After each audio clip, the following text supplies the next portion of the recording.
I'm the Nostalgia Critic guy, remember it? So you don't have to.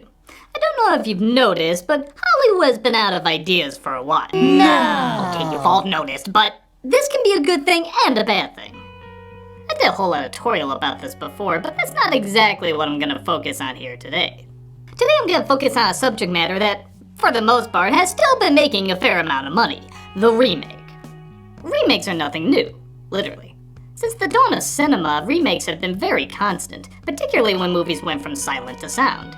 Hell, some of the same directors came back to redirect a timeless classic to create another timeless classic. Good thing internet blogs weren't around back then. Remake 10 Commandments? Ha! Next wants to do an animated version with Jeff Goldblum! And somehow it'll actually work. So I'm certainly not gonna be a purist and say remakes should never happen. Some of the best films ever made are remakes, improving on the original while still staying faithful and yet also keeping a unique identity. But needless to say, this is often difficult and very rare, hence a lot of the crap we've been getting. Disney, once the Imagineers of bringing classic stories to life, are trying to make classic stories out of their classic stories out of classic stories. It's getting a little carried away. So we naturally need to ask ourselves, when should remakes stop? Well, I guess the best way to answer that is to figure out when remakes should happen. Okay, we all know what Hollywood thinks, but for the sake of good storytelling, I think we can break it down to 3 factors. Number 1, the most obvious, is if it can be made better. A film can be good, even groundbreaking, but still be either dated or not fully explored. Some remakes have become so classic that many people don't even realize they're remakes. Scarface, Fistful of Dollars, True Lies, all based on movies that existed. But the remakes did it so much better that they don't even realize there's an original. I'm honestly surprised there aren't more remakes of bad films.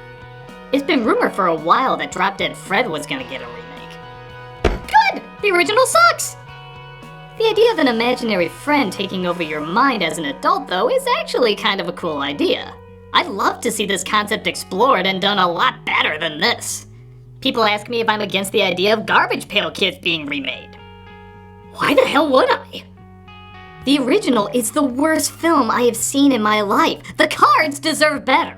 Remake the shit out of it. Hell, I can't get any worse. Heck, is there a Batman and Robin remake in the near future?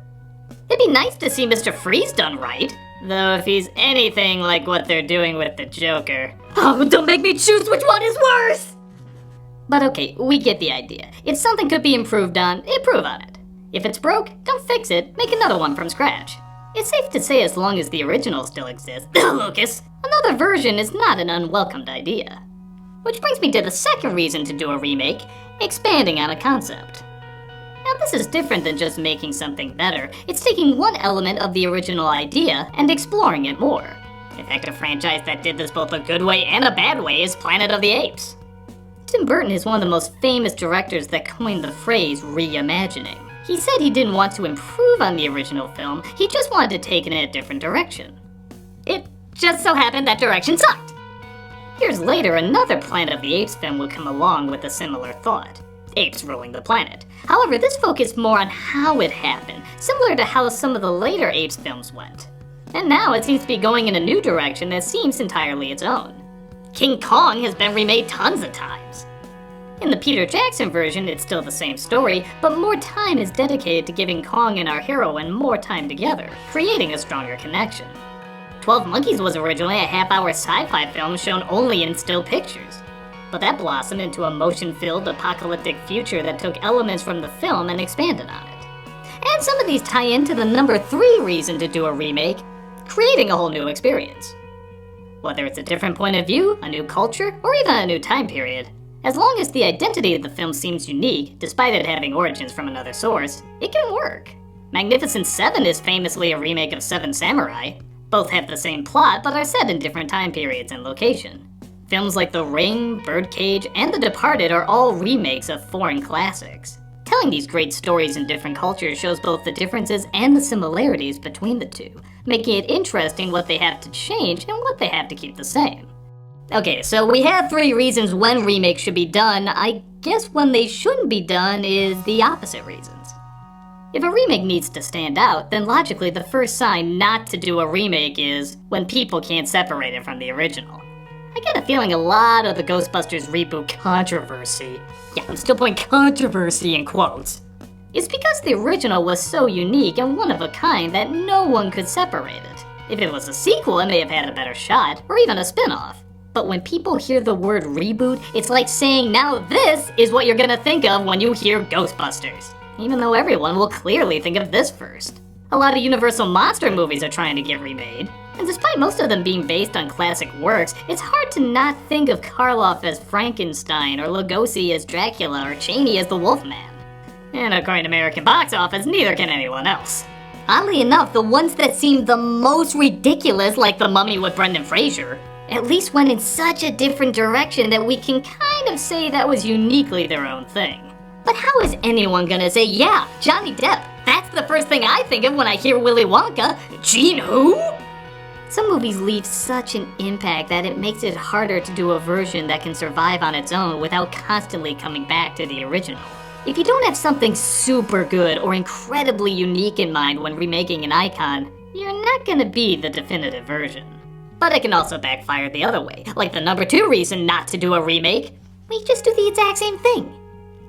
Beauty and the Beast had this bad. So many of the lines, visuals, and songs were all seen before and done better in the animated version.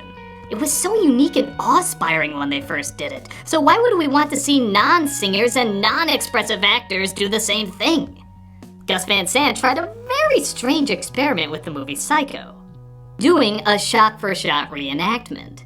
That's literally doing the exact same thing, except now all the freshness is sucked out of it and we can notice the flaws even more. What would this accomplish?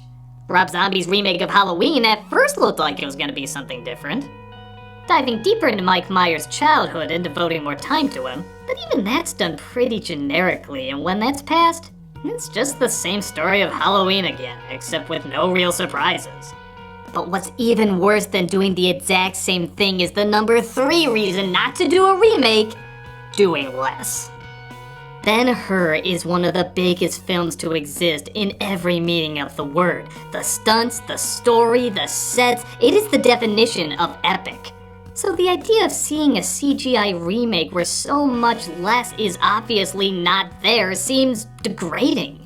Nightmare on Elm Street is known for its creative depths and original ideas, but with the remake it's either repeated or scaled down. Even the makeup just looks like an unimaginative rehash. It's not different, it's not unique, it's just the same thing except so much less. It's a guy who controls dreams that's burned alive. You can do something cooler with this design. The original Wicker Man was a surreal and bizarre experience. And while the remake is certainly bizarre and entertaining in how bad the choices they made are, so much of the creative environment is lost, resulting in what most people can agree is a god-awful movie. Sometimes the opposite can be true too, when you take too much out and replace it with too much explanation. The Shining and Alice in Wonderland remakes go way overboard in trying to make a super detailed and complicated story. But that's not what we loved about the originals. We didn't know what everything meant. We didn't need a reason for all the strange visuals. That's what was part of making it such a unique experience. By trying to add more explanation, it took away the imagination. They say the devil is in the detail in this situation. They're definitely right. Whether for better or worse, all of these elements represent the most important thing in making a remake. It's heart. It's passion. It's reason for being. Everything that almost can't be explained.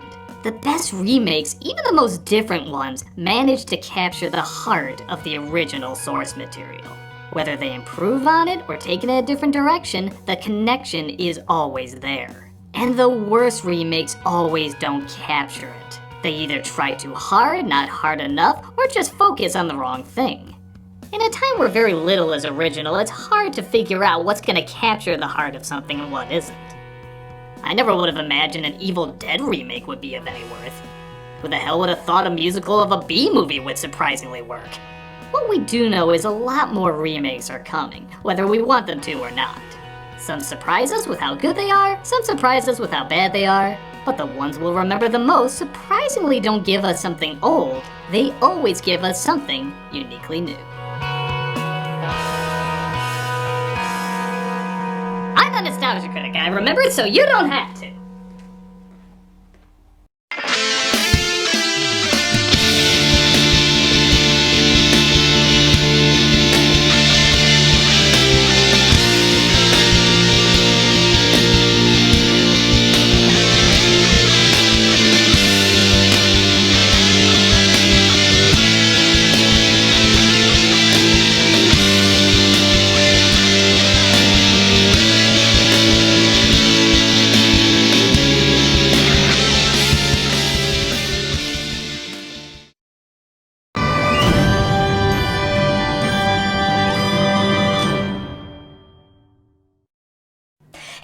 Hey, Doug Walker here doing the charity shout out, and if you're driving on the road and you see some firemen going up and down the street carrying a boot, and you gave them money, you probably got one of these. This is MDA, the Muscular Dystrophy Association.